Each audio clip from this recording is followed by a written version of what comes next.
I'm Paul Hill. Today's topic is PTSD.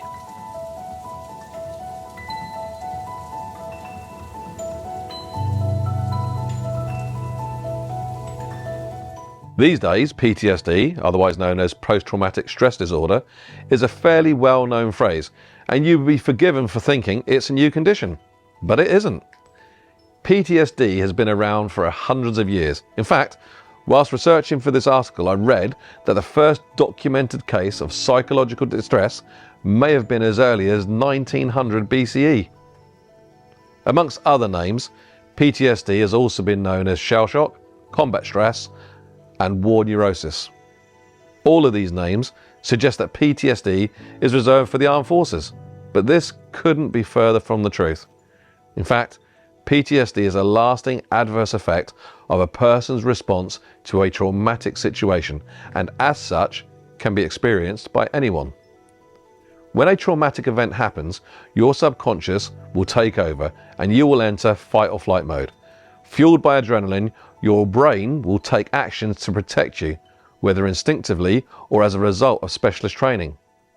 Later, when the danger has passed, your brain needs to process the event and develop a memory of what happened. However, for some people, that processing doesn't happen as it should and eventually leads to PTSD. Chronic PTSD can take up to 4 weeks to develop and is characterized by the sufferer being triggered by sights, sounds, smells, touch, movement, or places which trigger flashbacks, panic attacks, nightmares, and other negative responses. There are different types of PTSD, some of which may not manifest for many years after the event. When it comes to our mental health and well-being, everyone is different and therefore susceptible to dealing with events in different ways.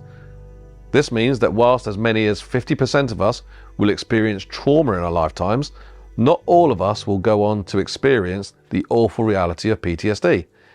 It is estimated that around 20% of people who experience trauma will develop PTSD as a result of problems with processing the event and effectively putting it to bed.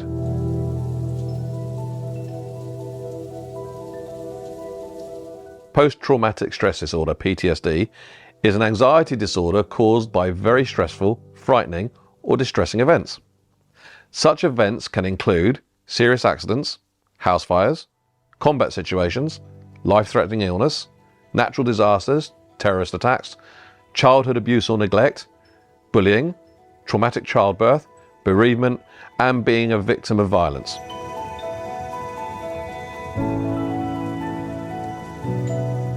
Here's where it starts to get really interesting, because the symptoms of PTSD are incredibly varied, with sufferers likely to display a complex mix at varying levels of intensity.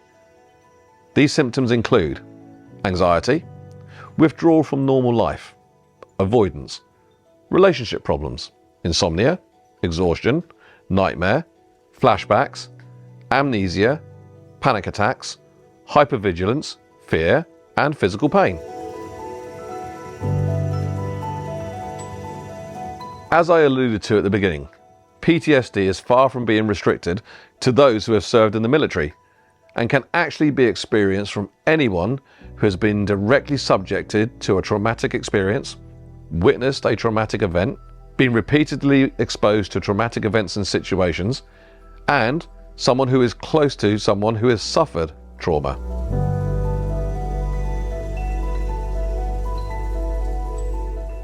Sadly, many people never seek help to tackle PTSD, but the good news is that PTSD can be treated. Talking therapies, medication, and psychological therapies are available, and you should seek the advice of your GP to decide how best to proceed. One very effective treatment for PTSD, which I use almost daily, is known as the BLAST technique.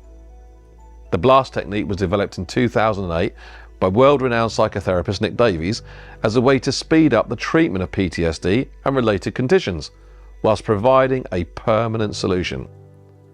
The technique draws on the research of acclaimed neuropsychologists Joseph Ledoux, Peter Naish, and Cassandra De Silva, and brings together a mix of treatment modalities to provide a fast and effective treatment, with some sufferers only requiring a single treatment. It's Paul Hill. Everyday hypnotherapy. Love and respect.